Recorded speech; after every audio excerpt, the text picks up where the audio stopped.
Good afternoon. Can you guys hear me?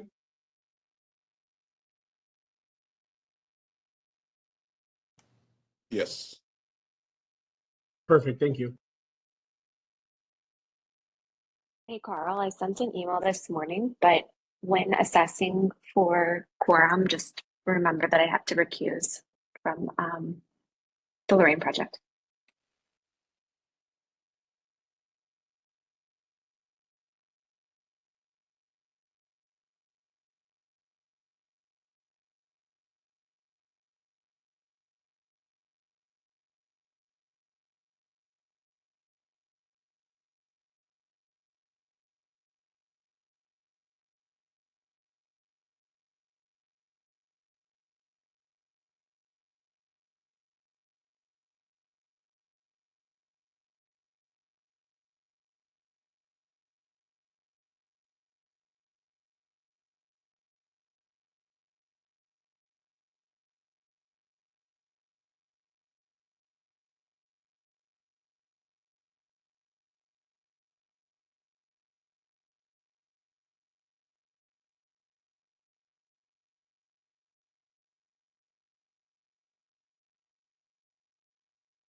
Right now, we need just one more for quorum, and then we can get things kicked off.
All right, while we're waiting, I think we have both of our applicants here, so I'll just go through our preamble and all that stuff, and hopefully we'll get somebody else coming in. So welcome, everybody. August 1st, 2024, meeting of the Historic Ohio City Design Review Advisory Committee. This is advisory to the Cleveland Landmarks Commission, our virtual meeting regulations and procedures. The meeting shall be conducted according to Robert's Rules of Order. Actions during the meeting will be taken by roll call vote. Recusal due to a conflict of interest should be stated for the record prior to the start of any presentation.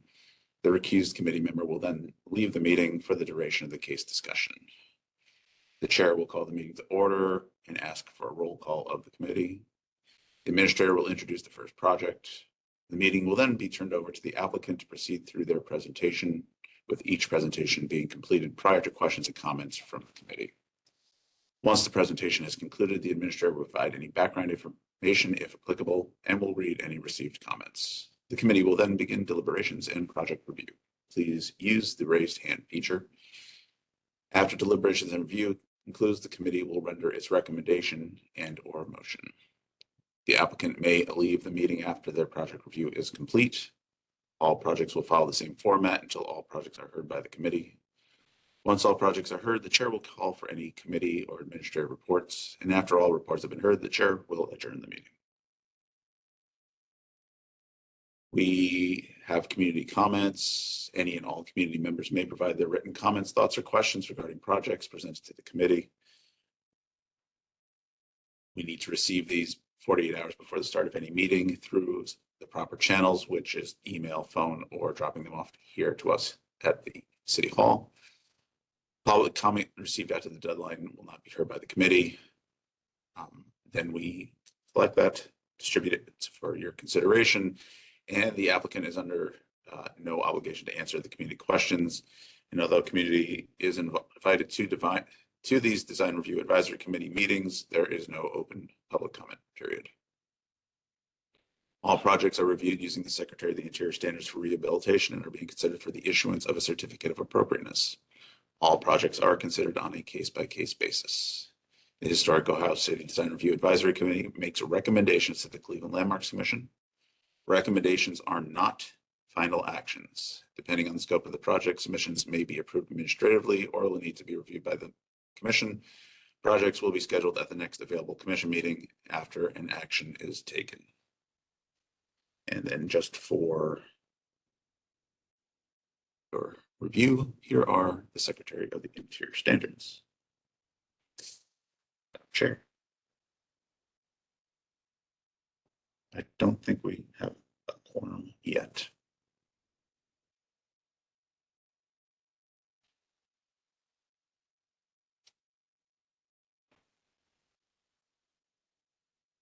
But I do know that Ms. Anderson, Ms. Land, and Mr. Person said they would not be able to be here today. Are we able to take action? If we don't have quorum, are the applicants able to move on without a recommendation?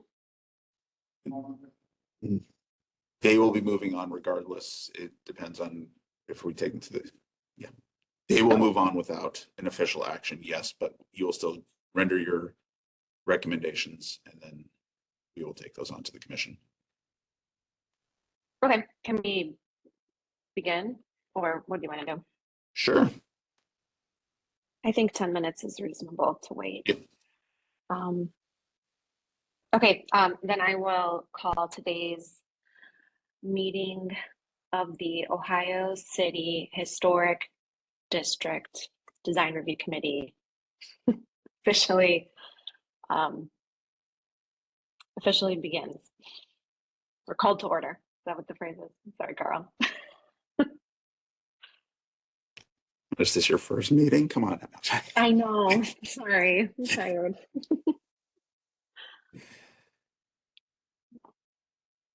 So I will call the roll here. Ms. Anderson, Ms. Flaherty, Here. Mr. Frondorf, Ms. Land, Ms. Marinucci, Yes, here. Mr. Miller. Here. Mr. Persons, Mr. Talley, Mr. Trevisano. Present. All right, Madam Chair, our first case is HOC 2424 for Build the Foe signage at 2084 West 25th Street. Do we have representatives here? Yeah, this is Vince with Blink Signs, and I have Patrick on here as well. All right, just let me know when to move forward. You can scroll down to page 3. This is pretty straightforward. It's just a building sign. It's a cabinet that has push-through acrylic lettering and a logo. It's internally illuminated with LEDs, so it's pretty standard for what you guys probably see for signage. Just as Build the Foe has a little logo than the Vietnamese cafe.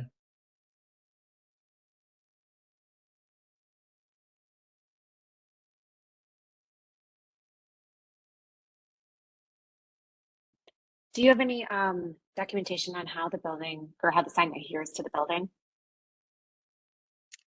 Since it's a cabinet, it's gonna be bolted on the inside of the face, so that Vietnamese face and the Build a Faux logo will be able to be pulled off. And then we'll adhere it all through the middle. Almost, if you go to that, what page is that? 4, where it has like kind of the side view, it would just go straight from like the beginning of the P logo all the way through Vietnamese Cafe E. And would probably put a bolt every 6, probably a 3-inch threaded rod every 6 inches or so due to the size of it. And do you know what the materiality is that you're bolting into? I believe it's just concrete or it's like some type of stone. Is there jointery in? I'm sorry, you broke up there. Is there joints in the stone face? I don't believe so. Not based on the the survey photos. It looks like it's pretty flat all the way across. It is flat all the way across. Thanks, Matt.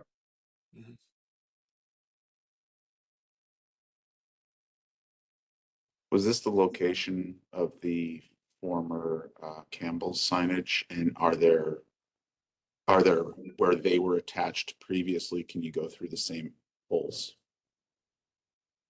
Typically we wouldn't go through the same bolts because once that other sign was removed, they usually get stretched out a little further. Like obviously pulling the sign down, we have to pull it out because there's silicone and stuff in there. But that's something that we can look into. I don't know what this location was before. I'm just here to talk about the actual sign itself. But if that's something that you guys want to continue to maintain, we can try to do what we can to get those patched up, silicone then reused. I'm looking at the street view of the previous Campbell's sign, and it does seem like the attachment mechanism was probably on the brick portion of the facade, just above that banding. And what we would typically recommend or require, or landmarks will require, is that the bolting mechanism go through a mortar joint versus through a historic masonry material, whether it's brick or whatever the materiality is of that banding to protect that masonry. So I think my view of this would be like if it's possible to move that sign up over the banding, perhaps to be able to adhere to the mortar joints in the brick could be preferable. I don't know what my colleagues, it also, I see why you would want to put it in the banding as well visually, but I don't know if anyone else has an opinion. Yeah, so I didn't mean to cut anybody off, so I apologize. But as you can see, it is kind of justified up a little bit, so I don't see that being an issue whatsoever. We would just need to make sure that when we get out there, and we can go survey the location again, that they're where that top half of the cabinet is, that they have what did you call them, the mortar joints or whatever, that they're in line there. That should not be an issue. The sign's not very large, so we should be able to accommodate to that. Even if we have to lift it up a little bit more, it would still look pretty balanced, to be honest. The only issue I would not even an issue because there's already electrical there. I lied. Don't bother.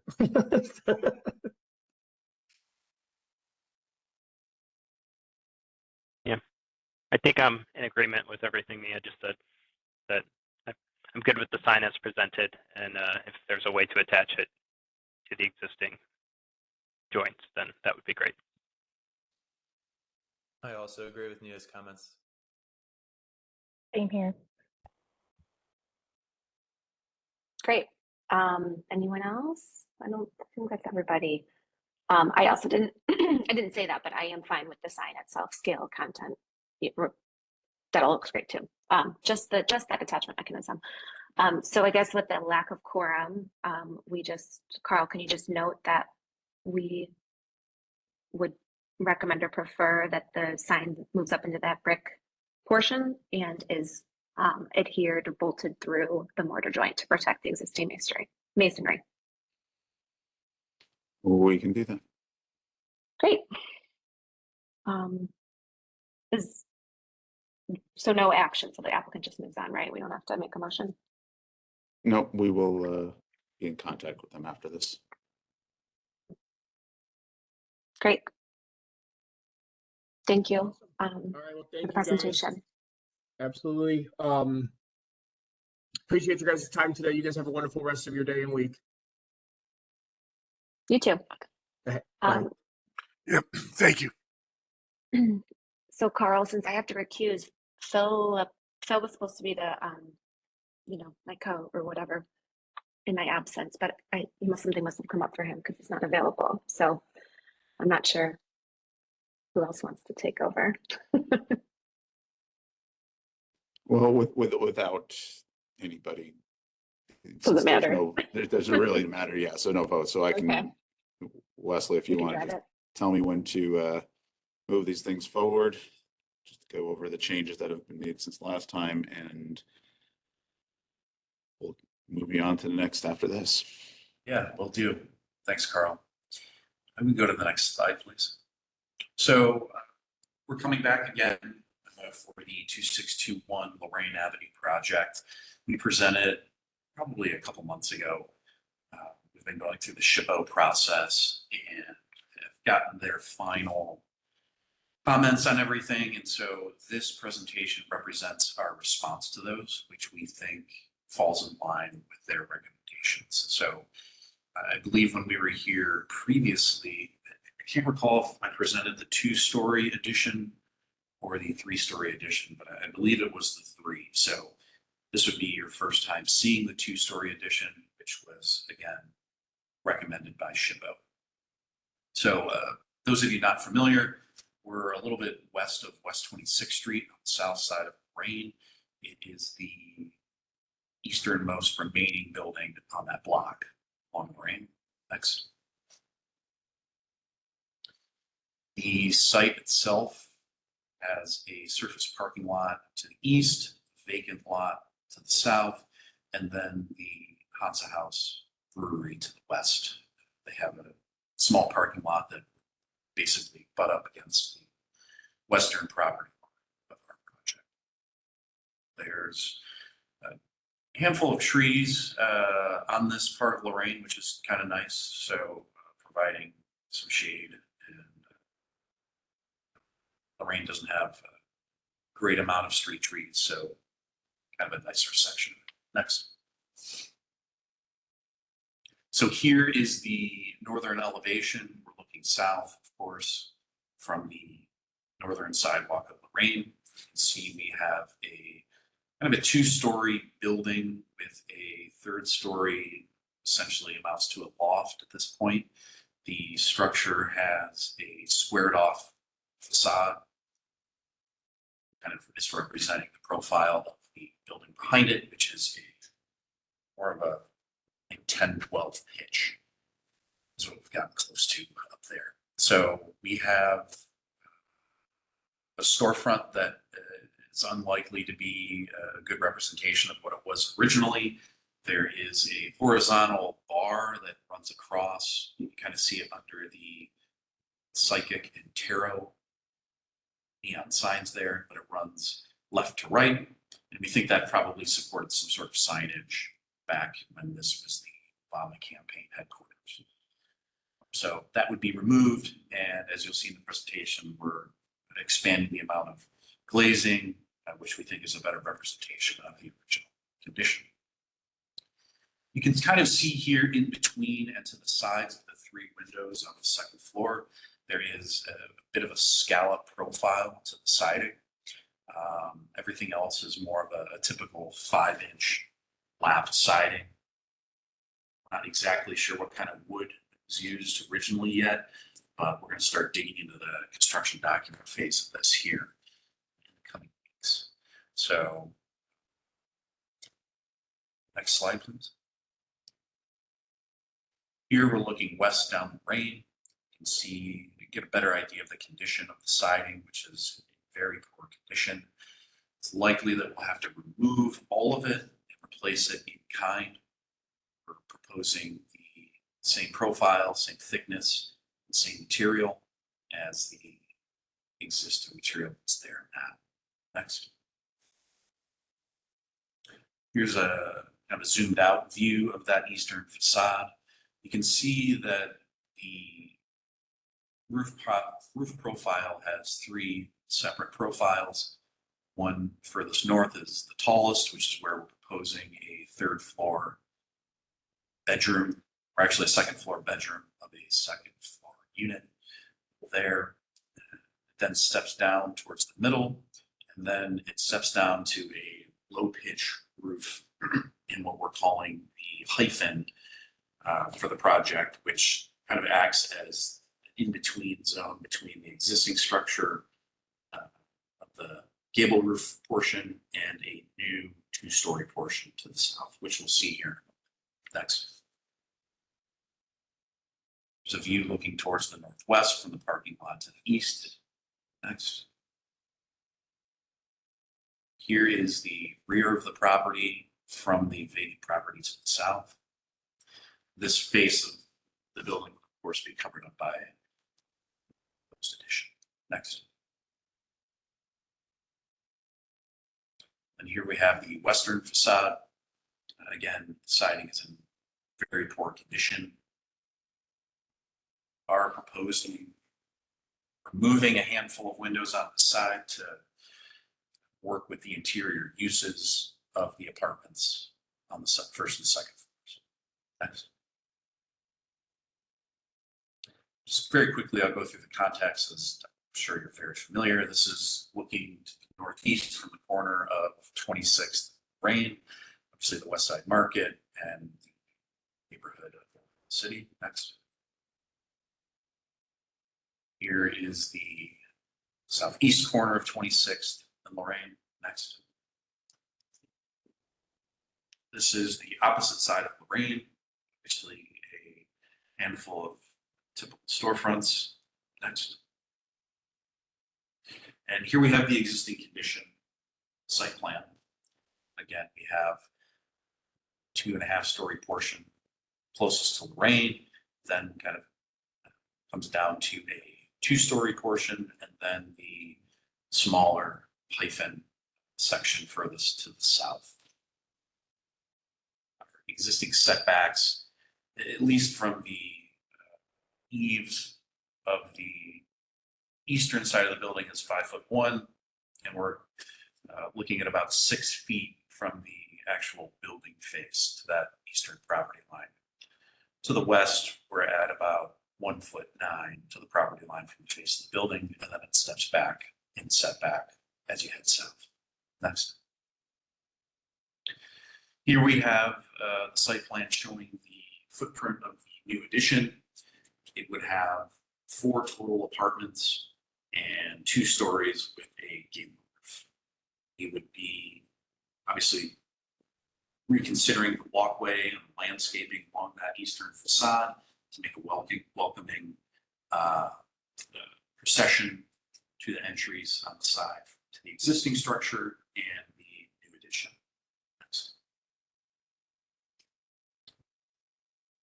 So here we have an updated view of the northern facade of the existing structure.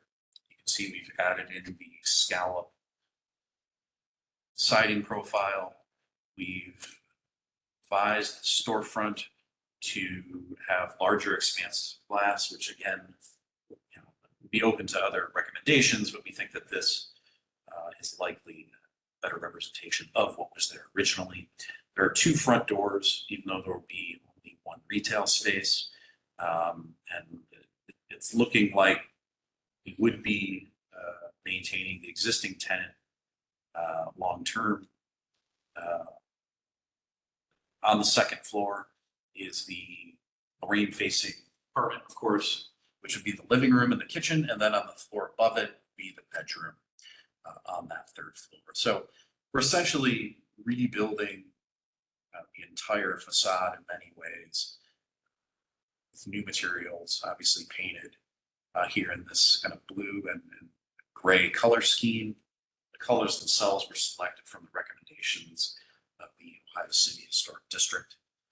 And we can refer back and forth to this as we go along the presentation, but we're also adding downlights to that facade and then allowing a band of potential signage to be located on that horizontal strip above the storefronts. Next. Here we're a little bit further east on the sidewalk of Lorraine. You can see the new windows, the new siding on that eastern face, and then a couple new entry doors into that facade. The door that's kind of underneath the overhead light would lead up to the apartments in the existing structure. The entry to the units in the addition would be further back on the property.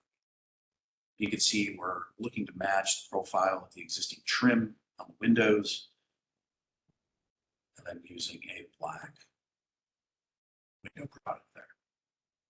Next. Here we're, it's kind of an opposite view looking to the southeast. Again, we're covering up a handful of windows on this facade to make the floor plans function with kitchens and bathrooms on that face. We are proposing a light fixture there from a security standpoint. And then you can start to see the addition further south there. Next. Here's kind of an elevated view to give you a sense of how this addition is connecting to the existing building. Again, kind of the lower slope hyphen there between the addition and the existing building drops down and gives us enough room for the gable to kind of ease into that existing structure. You can also see the sidewalk and how that leads back to those units. And then looking to add landscaping to provide some privacy for apartments that would be on the first floor. Next. Here's a view looking at the eastern facade. SHPO is really concerned about the profile of the addition relative to the existing taller gable roof portion. And so we have a lower pitched roof for that. And then of course have lopped it down to 2 stories from 3. Next. Here's a view looking from the south towards Lorraine Avenue, across a sea of parking lots. This is basically Keene Court in the foreground here. The facade that you're seeing left here is blank and likely be covered up by a future development by the current developer that we are going to Planning Commission for tomorrow to present for a schematic design. So in many ways, this facade would be covered up by a future project. Next. Here's a view more zoomed in from the parking lot to the east. You can see the main entry to the addition units, just left of center. There's a light fixture above, of course. And here you can kind of get a better idea of how landscaping is hopefully providing some additional privacy to those first floor units. We're looking to match the trim of the existing building. The windows that we have here are slightly larger than the windows on the sides of the existing structure, just to provide light into those units. Next. Floor plan wise, we can start at the bottom here. You can see that the existing structure is the half on the left, the new structure is the half on the right. And so along Lorraine, we're of course keeping that retail space. It is a bit smaller than it was previously, down to 517 square feet here. We are providing a new stairway, which obviously would meet today's code to access the units up above. On the second floor, you can see we fit 3 into the existing structure. And then on the third floor, there is a bedroom on that floor, and then utility space kind of above the proposed stair. The hyphen that's in between the larger existing building and the proposed addition actually contains the kind of the suite in one of the units of the existing building. So we're kind of overlapping addition with the existing in terms of how the floor plan is organized. Next. Here we have the north elevation facing rain, updated to match the renderings, and again, some of the comments we talked about with more expensive glazing. We also have, just for reference to the left, the profile of the maximum zoning height allowed currently along Lorraine Avenue. Next. Here is the southern facade, as I mentioned, which eventually be covered up by new development. We have that as a zero lot line in this proposal. So that would be a concrete masonry fire rated assembly that would be then painted to match the blue of the rest of the project. But again, this is likely a temporary facade that would be visible from the neighborhood. Next. Here we have the updated eastern elevation at the top. You can see there's a couple areas with infill for the windows and a door and hyphen, and then the same for the western facade at the bottom here. Next. Our material palette, again, would essentially match what's there, but we're simply providing some greater detail of the visuals would be. The wall sconce light there is a bit outdated, of course. We'll have to update that for the new light that we're proposing. But I think everything else is pretty clear. Renderings, next. Here is a preliminary tree preservation plan. Essentially everything that's on the site from a vegetation perspective moved. And then anything that's close to the property line, other property would likely be protected during construction. And then of course we protect the trees on the tree lawn or sidewalk right of way. Next. And here we have the landscaping plan, which is essentially small strips along the eastern facade, getting some plantings of privacy, and then crushed gravel and possibly some grass along the western facade. We do have the light fixture locations in this plan as well. But other than that, I believe that's the last page here. So with that, I turn it over to the committee for any questions or comments. Thank you. Thanks, Wesley. Have you identified any variances that you will be required? Yes. Can't recall offhand, but I believe there was the rear yard setback. Give me a second, I can pull it up on my end. Refer to it. So I think one of the ones that stands out to me is those AC units in the side yard, which are not allowed by code. Correct. Yeah, that would be a variance. But you're right on a parking lot, so I think mitigate in an industrial building, and then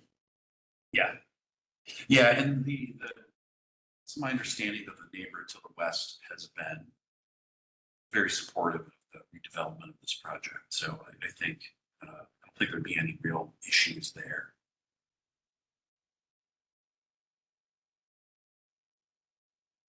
And then the one thing that I would say when it comes to landmarks is, could you put some images of the new development that's going at that zero lot line behind it, so we can understand the full content of what it would look like together? Because these don't, I know they're one's just outside the historic district, this one's in the historic district, but they are going to be connecting. So it'd be nice to see how these interact and what this will look like when everything is done. Okay.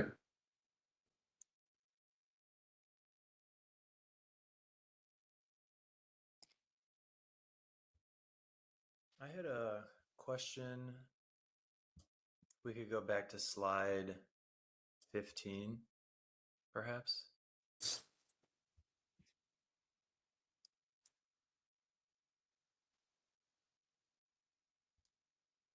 And I'm also looking at a street view. I'm looking at it's like a casing, I think maybe we would call it sticking, that extends upwards from the second story windows up to that horizontal band.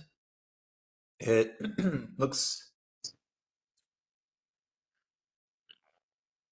I just want to confirm in the renderings and plans, it looks like in this street view here that each of those second story windows has that vertical casing extending upwards, and just confirming what the plan was for that and that it's consistent in the submissions.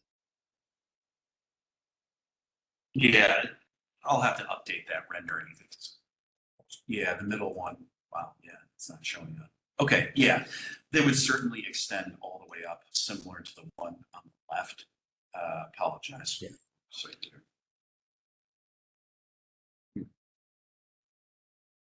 Thank you. Otherwise, it looks good. Thanks.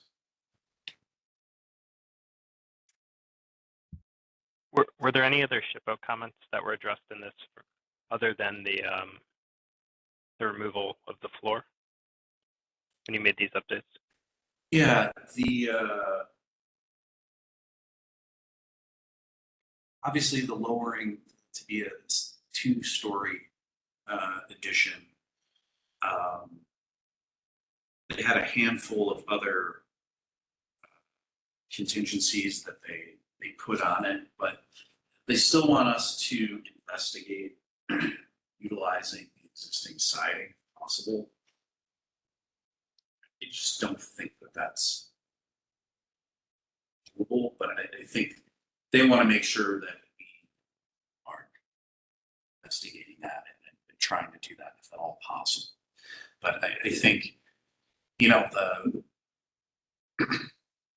SHPO representative that was kind of our advocate to the national parks, she did say that the siding is in really bad shape.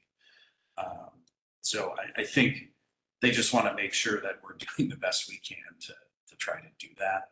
But I think the reality is that it's simply not doable. So I think that was the largest point that they had. James Simmons, the developer, is also on the line here. James, I don't know if you have any other thoughts on that. If there's any other items SHPO is really looking for us to respond to in this version. No, their biggest comments were focused on the exterior. I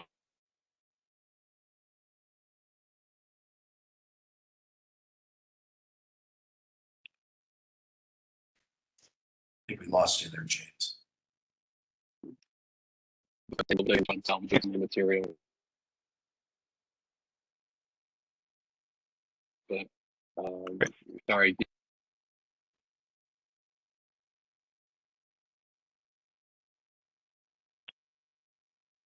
Yeah, I think overall it seems like a nice addition and kind of respectful to the existing structure there.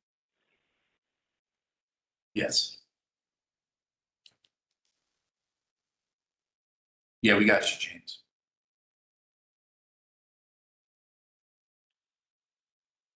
Will the hyphen on this side be the same color as the other? That's going back and forth on that. Right now, it's not, because the vertical plane of the, let's call it front portion, and the hyphen are the same here. If we did want to make it black on the side, I think we want to add at least some trim break there to turn the color to the gray. You can see right now that everything is the color right now.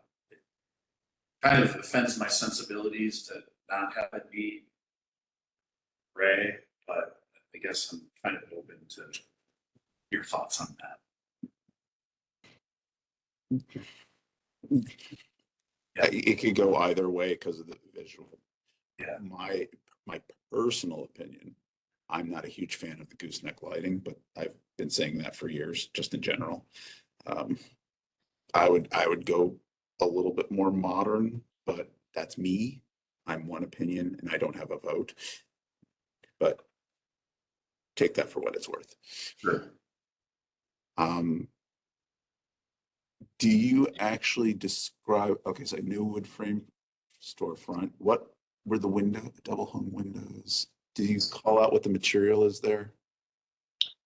We're still kicking around a handful of different options, but I believe there's and James, correct me if I'm wrong. Sorry, we did discuss this, I think last week.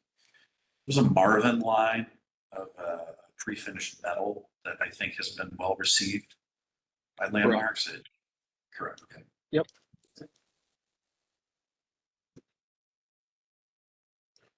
Yeah, I would add a little bit more on, because it's, throw some of that out there for that.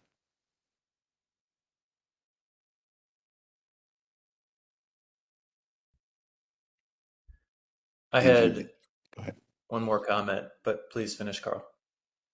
I was going to ask, do you have, where did these colors come from? There's I think the Ohio City Historic District website has a color palette. Looks like it was put on there in like 1991, but the colors on here were selected based on that. I still have to do some investigation to see if those actual colors still exist, but you know, that's where I got it from. That was the reference material. I might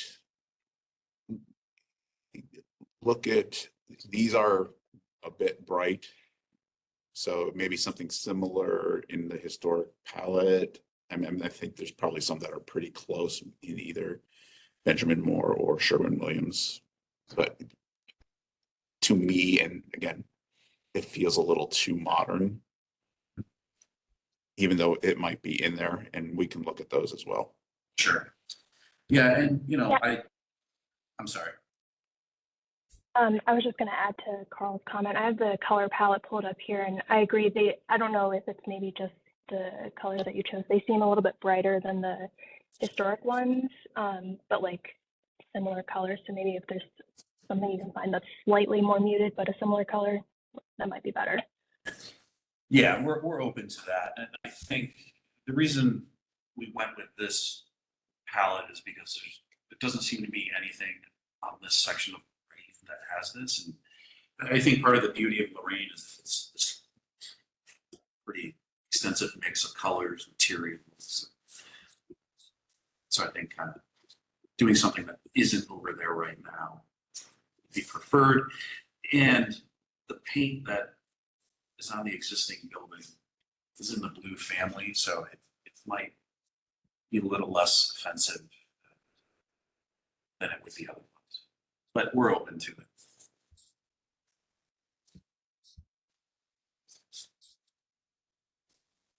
it. I have one more comment. Going to the east elevation.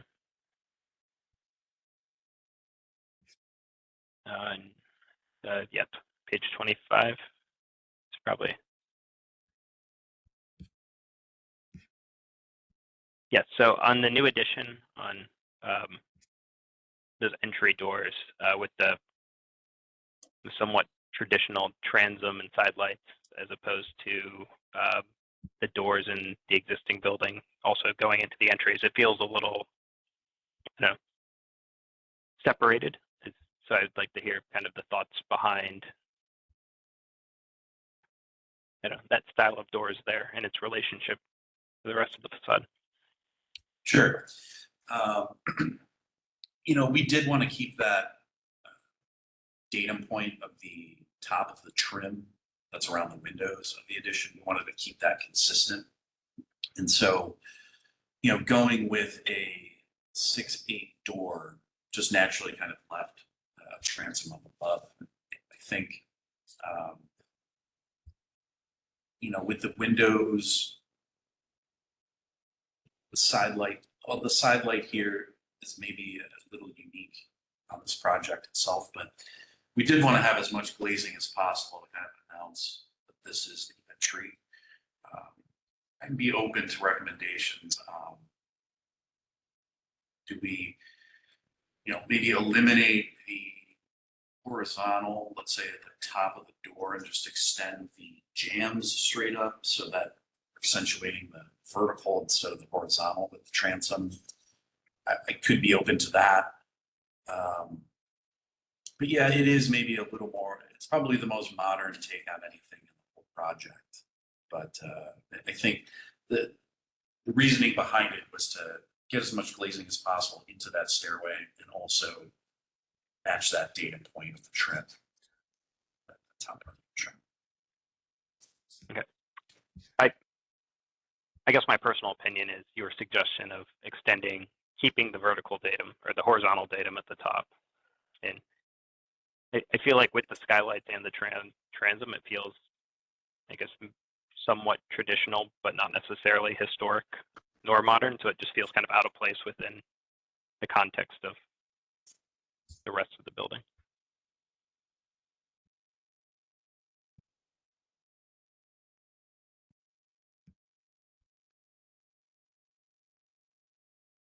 I was hoping we could jump back to the front facade, if that's possible. Just because I was taking a closer look at this Google Street View. I'm in Google Street View and I'm just zooming up all the way. And it appears to me in the rendering that once you hit the sill level of the second floor, it switches from a more typical, just straight edged clapboard to the scalloped style. And that scalloped style has a plurality of like curvatures, like it's curving scallops.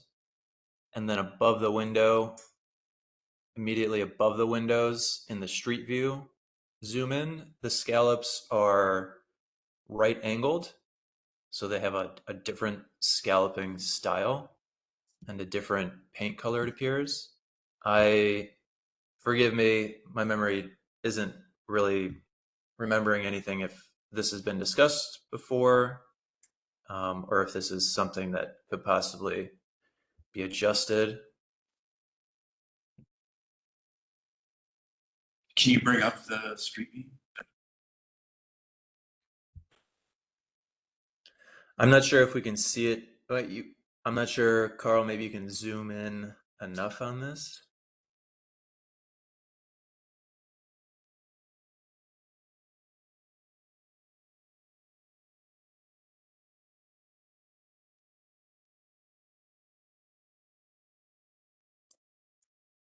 Maybe zoom in one more time to 400%.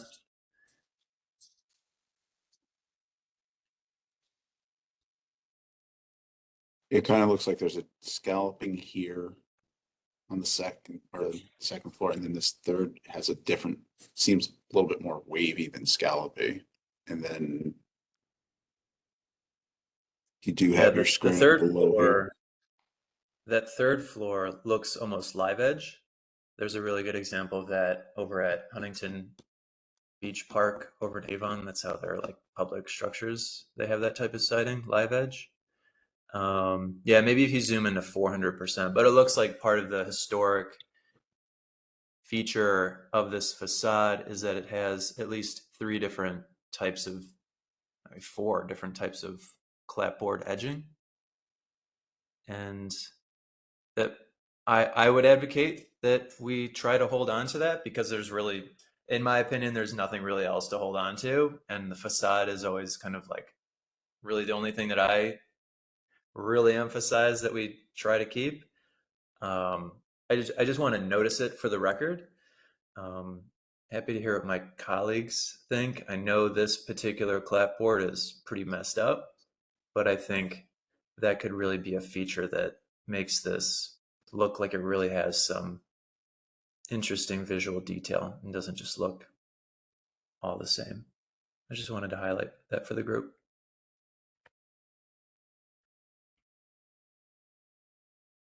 And maybe we can invite Landmarks to see if they notice and care about that too.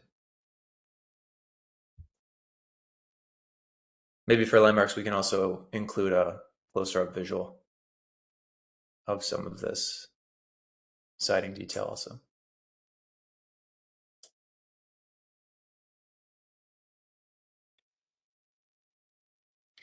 Yeah, I see the waviness in the third floor section. I guess I'll have to go out there and take a look. Maybe did you mention a harder, like not a rounded edge siding in there? When you first started describing it. Yeah, immediately above the second story windows, it looks like there are 3 rows. And those, when I zoom in, when I open a different browser tab and look at Google Street View, that doesn't appear to have a curved scallop. It appears almost like a dimensional architectural shingle. It has just right angles. I can't immediately recall, and I've taken pictures of lots of buildings in this historic district. I can't recall another example where I've seen that. So I wanted to note the uniqueness. I also really haven't seen much live edge, kind of a random edge, like in that third story. And I just mentioned Huntington Beach because that's the only other place I've seen it. Yeah, I'll go take a look and then can maybe speak to this next Thursday. Yeah. And I can't remember what material you're using, but this is such, especially the amount above the window. I don't know if I'm allowed to do this, but I could whip this up a couple pieces of siding, of wood siding for you to put that in there. I think that'd just be like a really beautiful touch, like a chef's kiss. Yeah, I mean, if the scallop, we're going to have to probably get that, obviously, someone custom made anyway. I think the other 2 would probably be the easier profile to create. So I'll head out there and see what's there, and then speak to it at Landmarks. But the SHPO is going to make us use the similar wood to what's out there if we do in fact have to replace all of it. So yeah, that's the direction.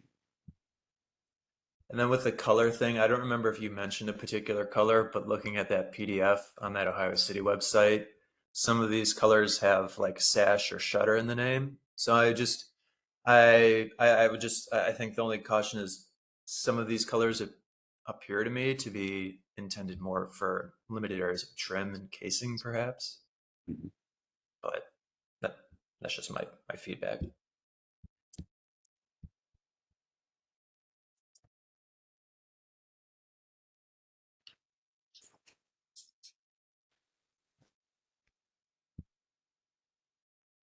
Anybody else with any comments?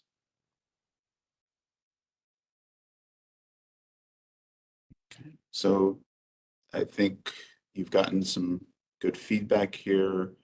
If you want to make adjustments to the presentation before Landmarks and get that over to us.